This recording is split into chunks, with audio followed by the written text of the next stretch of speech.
Field marshal Asim Munir आज अमेरिकी सदर डोनाल्ड ट्रंप से अहम मुलाकात करेंगे। व्हाइट हाउस की तस्दीक, कहा मुलाकात दोहराने पर कैबिनेट रूम में होगी। सहाफियों के लिए दाखिला बंद।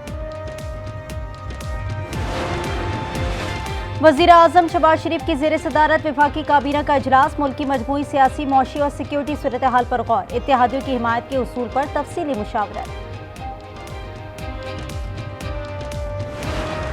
ईरानी मिसाइल हमलों ने इजराइल की नींदें उड़ा दी। तेल अवीव समेत वस्ती और जनूबी इजराइल में हाइपरसोनिक समेत मजीद 20 मिसाइल दाग दिए। आयरन डोम समेत 4 मरहलों पर मुश्तमिल इजरायली दिफाई निजाम नाकाम। पासदारान इनकलाब का इजरायली फजाई हुदूद पर मुकम्मल कंट्रोल हासिल करने का दावा। ईरानी वजारत दिफा का कहना है ईरानी मिसाइलों को ना ट्रैप करना मुमकिन है ना रोकना। ईरानी मुसल्लह फाज की हिफा और तेल अवीव को खाली करने की वार्निंग, कहा असल ऑपरेशन अब शुरू होगा। ईरान पर छठे रोज भी इसराइली जानेहत जारी। लड़ाकर तैयारों ने तेहरान समेत मुख्तलिफ मुकामात को निशाना बनाया। अस्फहान एयरबेस पर भी बमबारी। Centrifuge production site, missile production factories और मिसाइल लॉन्चर तबाह करने का दावा।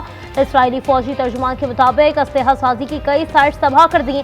ईरानी फौज का 24 घंटों में इसराइल के 28 तैयारे मार गिराने का दावा। ईरानी शहरियों को व्हाट्सएप और इंस्टाग्राम का इस्तेमाल तर्क करने की हिदायत। रिपोर्ट के मुताबिक कम अज कम 585 ईरानी अफराद शहीद, 1326 जख्मी।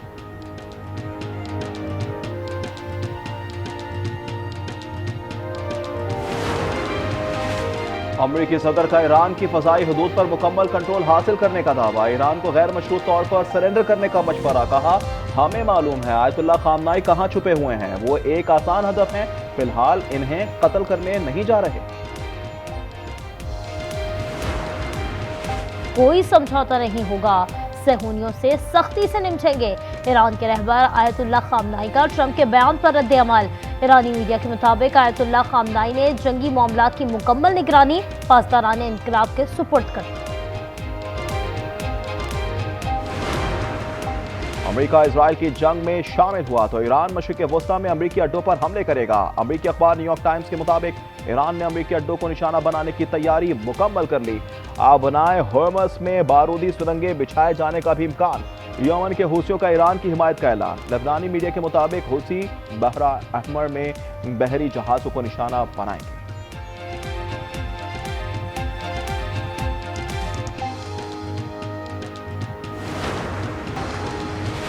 जब इंसाफ की रूह को खतरा हो तो अदालतों को मसलहत का शिकार नहीं होना चाहिए। सुप्रीम कोर्ट के जज जस्टिस मंसूर अली शाह का सर्विस केस में अहम फैसला, कहा जजेस ताकत के सामने झुकने वालों को निशानदेही करें, इस किस्म के लोगों को ललकारना।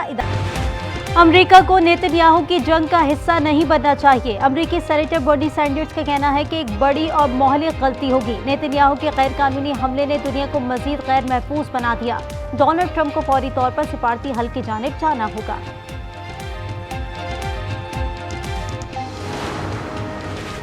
ईरान में फंसे पाकिस्तानी तुलबा और ज़ायरीन की वतन वापसी का सिलसिला जारी। अशखबाज से खुसूसी परवाज के जरिए 107 पाकिस्तानियों के इस्लामाबाद आमद। 545 ज़ायरीन और 207 तुलबा ताफ्तान से कोयटा पहुंच गए।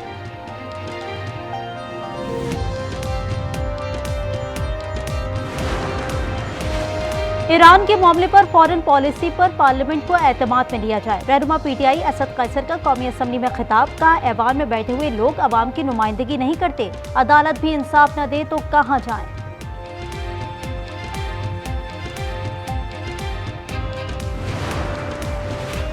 जब इंसाफ की रूह को खतरा हो तो अदालतें मसलहत का शिकार न हो। सुप्रीम कोर्ट के जज जस्टिस मंसूर अली शाह का सर्विस केस में अहम फैसला, कहा जजेस ताकत के सामने झुकने वालों की निशानदेही करें, तारीख आईनी जिम्मेदारी तर्क करने वाले जजों को बरी नहीं करेगी।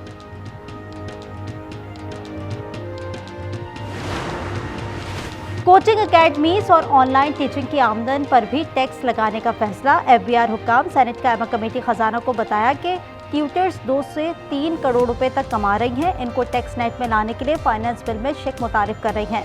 Music, audio, video streaming services और क्लाउड सर्विसेज भी जद में आएंगी।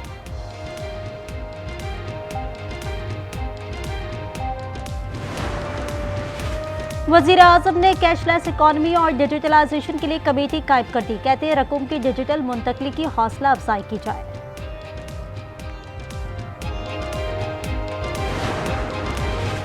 रेलवेज के किरायों में 3% इजाफा। 20 जून से इतलाक ट्रेनों की तमाम क्लास के किरायों पर होगा। फ्री ट्रेन के किरायों में 4% इजाफा, नोटिफिकेशन जारी। वजीर आला मरीम नवाज ने लैपटॉप और स्कूटी की सहूलत दी। नौजवान नस्ल को इदारों के खिलाफ मनफी प्रोपेगेंडे के लिए पैसे नहीं दिए। वजीर इत्तलात पंजाब अस्मा बुखारी कहती हैं, खैबर पख्तूनख्वा के बजट के बराबर तो हमारा तालीम और सेहत का बजट है। बिलाल यासीन बोले, 46,000 खानदानों को घरों के लिए कर्जे दिए। ये न्याजियों या बरादरियों का नहीं, तरक्की पसंदों का पंजाब है।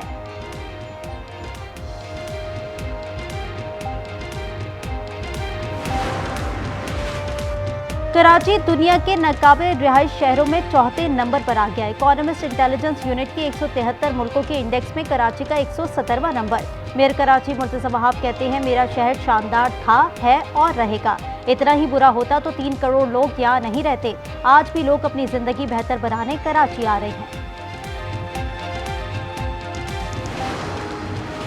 सिंध में कॉन्गो वायरस का पहला केस रिपोर्ट। महकमा सेहत सिंध के मुताबिक 42 साला मुतासरा शख्स मलीर का रिहायशी था। 16 जून को टेस्ट रिपोर्ट मुस्बत आई। गुज़िश्ता रोज इंतकाल कर गया।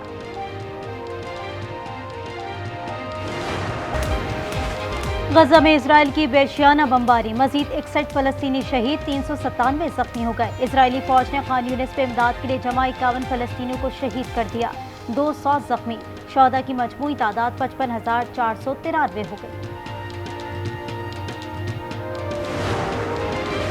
पाकिस्तान ने गजा की सूरत हाल को इंसानियत के ज़मीर पर धब्बा करार दे दिया। मुस्तकिल मंदूब आसिम इफ्तिखार का फ़लस्तीन की सूरत हाल पर जनरल असम्बली के हंगामी इजलास से खिताब। कहा, गजा में इंसानियत की तबाही आलमी कवानीन और निज़ाम की साख का इम्तिहान है।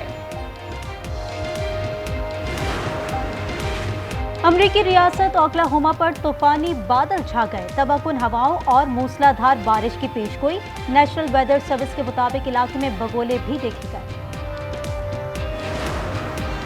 इंडोनेशिया का आतिश फ़िशां माउंट लेवोटूबी लगी फट पड़ा। 11 किलोमीटर बुलंद स्याह राख के बादल 90 मील दूर से नजर आए। 5 मील तक आबादी को इनखला की हिदायत। माहिरीन के मुताबिक अगर बारिश हुई तो राख नदी नालों में बहकर मजीद तबाही फैला सकती है। नेशंस हॉकी कप में पाकिस्तान का तीसरा और आखिरी ग्रुप मैच। आज न्यूजीलैंड के साथ टाकरा। पाकिस्तान टीम का आज 4 पॉइंट्स के साथ पूल बी में दूसरा नंबर है। AVC Asian volleyball Nations cup में पाकिस्तान का फातिहाना आगाज। फिलिपाइन को 3-1 से शिकस्त दे दी। कौमी टीम का स्कोर 25-18, 25-12, 18-25 और 25-22 रहा। और वुमेन्स T20 वर्ल्ड कप 2026 के शेड्यूल का ऐलान। टूर्नामेंट 12 जून से 5 जुलाई तक इंग्लैंड में खेला जाएगा। पाकिस्तान और भारत के दरमियान मैच 14 जून को बर्मिंघम में खेला जाएगा।